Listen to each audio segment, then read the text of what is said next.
Welcome to my biology class. In this video we are just going to see about the divisions of fungi. As per Whittaker's classification, the fungi has been given the 4 divisions, that is phycomycetes, ascomycetes, basidiomycetes and deuteromycetes. And this phycomycetes is a combination of oomycetes, chytridiomycetes and zygomycetes, and the major things have been clubbed and then placed under phycomycetes. See, when compared to these two categories, this is primitive because the plant body, it is aseptate shenocytic thallus. These terms we discussed in the previous video. And they are obligate parasites. Absolutely, they live as a parasites. They are aquatics. They live in a damp, decaying areas, wood and other areas. And asexually, they reproduce by zoospores, haplonospores. Hope you would be remembering the zoospores means motile spores. Either they'll have one flagella or two flagella. Haplonospores have a thin wall without flagella, non-motile. And sexually, isogamous, anisogamous and oogamous, this we discussed. I elaborated what iso, aniso and oogamous is. This endogenous spore, and usually the fungi spores are two different types. They form endogenously, exogenously. See, endogenous means like this. They have a covering kind of a thing and the spores are formed within. Then it is called endogenous spores. Exogenous spore means, look at this basidiomyces, the spores are present outside the basidia. So, outside spores are called exogenous spores. Only the few terms this is about phycomycetes, very simple, and the question from here is shenocytic thallus aseptate condition. That is the major thing about phycomycetes. And the examples, mucor, the bread mold, rhizopus, all comes under this. So, when you come down to ascomycetes, ascomycetes are generally called as a sac fungi because of the sac. They've got a beautiful sac covering the spores. And here you can see from unicellular yeast to multicellular variety. Aspergillus, Neurospora, Cressa, Claviceps perfurius like, and they are also saprophytes, parasites, and they are coprophilous. Coprophilous means they grow on animal dung, cow dung, horse dung, they just grow on there. And their main asexual spores are conidiospores, the round spores, and the tip of the thalli it will be formed like a chain of spores would be formed, conidiospores. And sexual spores are ascospores. Here we'll see a bit elaborately. And look at this. This is the ascospore, what is given here inside. And the spores may be 4 or it may be 8. 4 to 8 spores would be formed, but covered by a ascus or else. And there are number of ascus will be formed like a fruit body. They form a fruit body, and the fruit bodies are called ascocarps. The ascocarps are 3 different shape. One is like a big cup, another one is like a flask, another one is completely covered circular. This is apothecial cup, and the flask shape one is perithecial cup, and the completely closed one is clistothecial cup.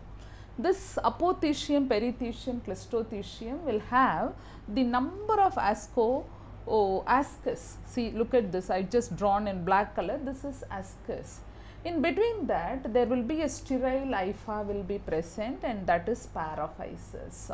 And here it is completely open, so the discharge would be very easy. Here it is the flask shape, but here they open only by breaking this and it will open. So the fruit bodies in the ascomycetes and basidiomycetes are very special.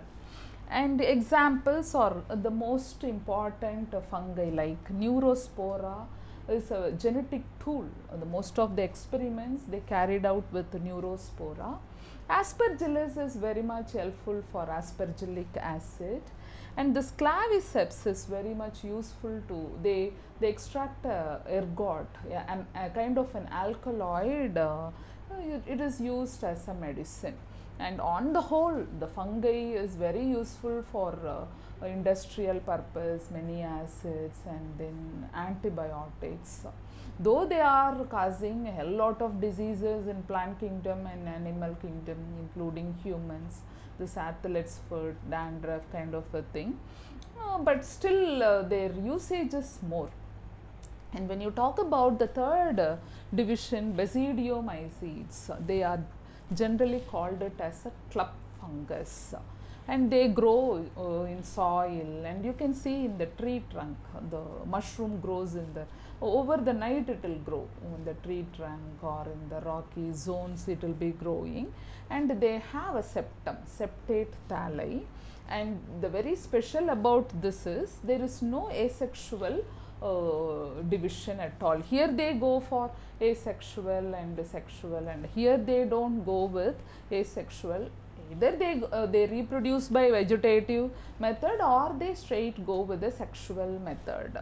And the spores are exogenous. I explained already outside the cup, basidia. So this is basidiospores, and this is basidia, and this is basidiocarp. That is, the fruit body is basidiocarp. And look at this basidium, the spores are outside. Generally, basidiomycetes, basidiospores are 4, the number only 4.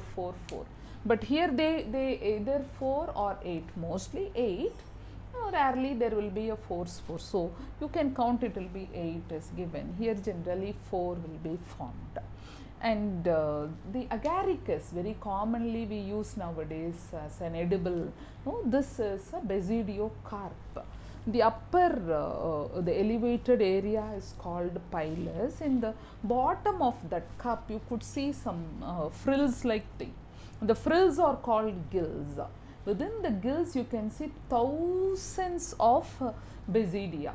In that you have a basidiospores, and this is the stalk, which is called as a stipe. And in this, the exam question very common, what is smut and what is rust? Smut means white color thing, white color spores, and that is Ustilago. And rust means just like a rust, brown color will be formed in Puccinia graminis. It grows in, actually this Puccinia grows in 2 different hosts. If anything grows in 2 different hosts, it is called digenetic or heteroecious. So they complete their life cycle if the 2 hosts are there only. So in case of this, it grows in triticum, that is they grow in wheat and they go with alfalfa life. So they keep changing, sometimes more than 2 hosts also they'll continue their life cycle. And in all the cases, the one particular host is eradicated, this Puccinia will be completely goes off, but it is not possible actually nowadays. And moreover, the variety of spores they will be formed, uridospores, sporangiospores, teletospores, and the spores varieties are there here when they are having 2 different hosts. So this is about basidiomycetes. So when you come down to deuteromycetes are called as fungi imperfecti. The imperfecti in the term here applies for, they never go for sexual reproduction, they just go for vegetative or asexual spores. But the irony here is, in case if you want to make them to produce the sexual spores, like for example, if you are working on this particular fungi and you are exposing this group into the UV rays, or you change any medium, or the pH of the medium changes and something, you are just inducing them to go for a sexual reproduction, and they do produce sexually. If they produce 4 spores exogenously like this, immediately we keep that under basidiomycetes. If at all they produce some 4 to 8 spores endogenously like ascomycetes, we place them under ascomycetes. And so here there is no any proper balance. If as long as they produce asexually, they will be under deuteromycetes. If at all they go for a sexual kind, depends on the nature of the spore and size and the sporocarp and all, seeing that they either place under this or they place under this. That is why there is no any perfect placement, and so it is called imperfecti. And here the examples are Alternaria, Colletotrichum, Trichoderma and these things. And this Colletotrichum, you could have seen the red color streaks will be there in sugarcane, and that is Colletotrichum fungus. So this is general divisions and general idea about the fungi. As I said, there is always a plus and minus of microbes, and they are a very good saprophyte. So they decay the content and clean the environment like a scavenger. Apart from that, there are a lot of, like, see, you cannot even imagine the baking industry without yeast. So yeast is the greatest usage in humankind, and other things like I said, the ergot and antibiotics. Many antibiotics have come from fungi. So this is about the fungi divisions, and with this the fungi has come to an end. The next video, I'll just give you an outline of what plant kingdom talk about, or else we go directly with virus and see the plant kingdom separately under the plant kingdom title. Okay, thank you very much. And if you have any comment on this, you please put it in the comment section. Subscribe and recommend to your friends too. Thank you.